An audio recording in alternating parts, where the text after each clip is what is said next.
முக்கிய செய்தியை பார்த்துக் கொண்டிருக்கிறோம். எல்லை கட்டுப்பாடு கோடு பகுதியில் பாகிஸ்தான் தொடர்ந்து ஏவிய ட்ரோன்கள் அனைத்தும் வானில் அழித்தொழிக்கப்பட்டிருக்கிறது. நேற்றைய தினம் பாகிஸ்தான் நடத்திய தாக்குதலில் உத்தம்பூர், சம்பா, ஜம்மு, அக்னூர், நக்ரோடா, பதான்கோட் உள்ளிட்ட இடங்களில் பாகிஸ்தானின் தாக்குதல் முயற்சிகள் வெற்றிகரமாக முறியடிக்கப்பட்டிருக்கிறது. வான் தாக்குதல் தடுப்பு அமைப்பின் உதவியுடன் பாகிஸ்தானின் 50 ட்ரோன்கள் நடுவானில் தாக்கி அழிக்கப்பட்டிருக்கிறது. இது தொடர்பான முக்கிய செய்தியை பார்த்துக் கொண்டிருக்கிறோம். நேற்றிரவு பாகிஸ்தான் நடத்திய தாக்குதலில் தாக்குதல் தடுப்பு அமைப்பின் உதவியுடன் பாகிஸ்தானின் 50 ட்ரோன்கள் நடுவானில் தாக்கி அழிக்கப்பட்டிருக்கிறது. இது தொடர்பான கூடுதல் தகவல்களை எமது செய்தியாளர் சரவணன் வழங்க கேட்போம். சரவணன், வணக்கம். விவரங்கள். ஆபரேஷன் சிந்தூர் மூலம் இந்தியா அதிநவீன ட்ரோன்களை கொண்டு பாகிஸ்தான் மீது தாக்குதல் நடத்திய நிலையில நேற்று இரவு பாகிஸ்தானும் இந்த தாக்குதல் முயற்சியை மேற்கொண்டது. ஆனால் அவர்களுடைய அத்தனை முயற்சியும் இந்தியாவுடைய வான் பாதுகாப்பு மூலமாக தவிடுபடியாக்கப்பட்டது. மொத்தமாக 50 ட்ரோன்கள் பாகிஸ்தானுடைய ட்ரோன்கள் தாக்கி அழிக்கப்பட்டிருப்பதாக தகவல் வெளியாகி இருக்கிறது.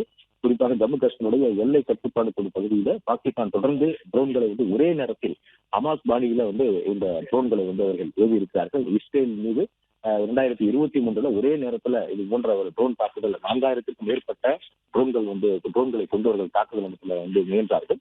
இது போன்ற ஒரு தாக்குதல் பாணியை தற்பொழுது பாகிஸ்தானும் முயன்று அதில் முழுவதுமாக அந்த ட்ரோன்கள் எல்லாமே அழித்துவிக்கப்பட்டிருக்கிறது. குறிப்பாக இந்தியாவினுடைய இந்த வான் பாதுகாப்பு அமைப்பு S-400 என்ற இந்த வான் பாதுகாப்பு அமைப்பு ஒரு கவசம் போன்ற எல்லை பகுதிகளை நேற்று இரவு முழுவதும் காத்திருக்கிறது என்பதை நாம் பார்க்கலாம். விடுந்த பிறகு அந்த பகுதி எல்லை பகுதிகளெல்லாம் பெரும் சேதம் இல்லாமல் அந்த பகுதிகள் எல்லாம் இருக்கிறது. குறிப்பாக பஞ்சாப், ராஜஸ்தான், ஜம்மு காஷ்மீருடைய எல்லை பகுதிகளில் முக்கியமாக அங்க இருக்கக்கூடிய ராணுவ முகாம்களை குறிவைத்து இந்தியாவினுடைய ராணுவ முகாம்களை குறிவைத்தும் விமானப்படையினுடைய தளங்களை குறிவைத்தும் முக்கியமான நகரங்களை குறிவைத்தும் இந்த தாக்குதலில் அவர்கள் ஈடுபட்டிருக்கிறார்கள். இந்த தாக்குதல் முயற்சி முற்றிலுமாக தடுத்து நிறுத்தப்பட்டிருக்கிறது. அவர்களுடைய நடவடிக்கை முறியடிக்கப்பட்டிருக்கிறது. அதே போன்று L-70 ZU-23 ரக பீரங்கிகளினுடைய உதவியுடன் பாகிஸ்தானிகளுடைய தாக்குதல் முயற்சி முறியடிக்கப்பட்டிருக்கிறது. தொடர்ந்து 14வது நாளாக இந்த ஜம்மு காஷ்மீரில் எல்லை பகுதியில தொடர்ந்து அவர்கள் பீரங்கிகளை கொண்டு அந்த தாக்குதல் நடத்தி வந்த நிலையில் அதற்கு எதிர்த்தாக்குதலாக இந்தியாவினுடைய L-70 ZU-23 ரக பீரங்கிகளின் உதவியுடனும் அதற்கு எதிராக புதிய பதிலடியை கொடுத்திருக்கிறார்கள். சில்க் பாதுகாப்பு அமைப்பு மற்றும் ட்ரோன் எதிர்ப்பு பாதுகாப்பு சாதனங்களோட உதவியுடன் பாகிஸ்தானுடைய ஏவுகணைகளும் வைத்திருக்கிறார்கள். ஜம்மு பகுதியை நோக்கி 8 ஏவுகணைகள் நேற்று வீழ்த்தப்பட்டிருக்கிறது. பாகிஸ்தானுடைய வான்வெளி அச்சுறுத்தலை இந்திய ராணுவம் நிர்மூலமாக்கி இருக்கிறது நம்ம பார்க்கிறோம். ஏற்கனவே இந்தியாவுல 4 வகையான வான் பாதுகாப்பு அமைப்புகளை பயன்படுத்துகிறார்கள்.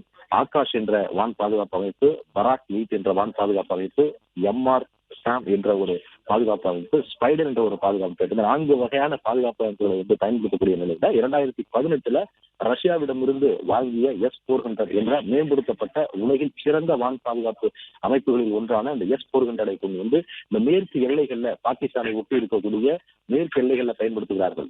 குஜராத், பஞ்சாப், ராஜஸ்தான், ஜம்மு காஷ்மீர் பகுதிகளில் இந்த வான் பாதுகாப்பு அமைப்புகள் நிலைநிறுத்தப்பட்டு இந்தியாவை ஒரு கவசம் போன்று காத்திருக்கிறது. நேற்று இரவு முழுவதும் சீனாவிடம் வாங்கிய பல்வேறு தளவாடங்களை கொண்டு அவர்கள் தாக்குதல் நடத்துவதற்கு முயன்றார்கள். 2வது முறையாக நடத்தப்பட்ட இந்த தாக்குதல் முயற்சியும் முற்றிலுமாக முறியடிக்கப்பட்டு அவர்களுடைய 50க்கும் மேற்பட்ட ட்ரோன் தாக்குதல் இந்த ட்ரோன் தாக்குதலை முழுவதுமாக முறியடித்திருக்கிறது. நாம் இங்கிருந்து நம்ம ட்ரோனையோ ஒரு ஏவுகணையோ ஒரு விமானப்படையினுடைய விமானம் மூலமாக ஒரு தாக்குதல் நடக்கும் பொழுது பயங்கரவாதிகள் எங்கு இருக்கிறார்கள் என்பதை குறிவைத்து அந்த இலக்கை நிர்ணயித்து ஒரு தாக்குதலை நடத்துவோம். ஆனால் பாகிஸ்தான் அப்படி ஒரு தாக்குதலை அவர்கள் மேற்கொள்ளவில்லை. அவர்கள் கண்மூடித்தனமான ஒரு தாக்குதலை அவர்கள் திட்டமிட்டிருக்கிறார்கள். அதற்கு உரிய பதிலடியும் கொடுக்கப்பட்டு அவர்களுடைய ஏவுகணைகளும் ட்ரோன்களும் அழித்தொழிக்கப்பட்டிருக்கிறது. நன்றி சரவணகுமார், தகவல்களுக்கு நன்றி.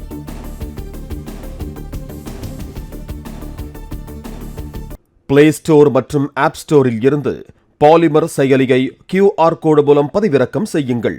செய்திகளை உடனுக்குடன் பெறுங்கள்.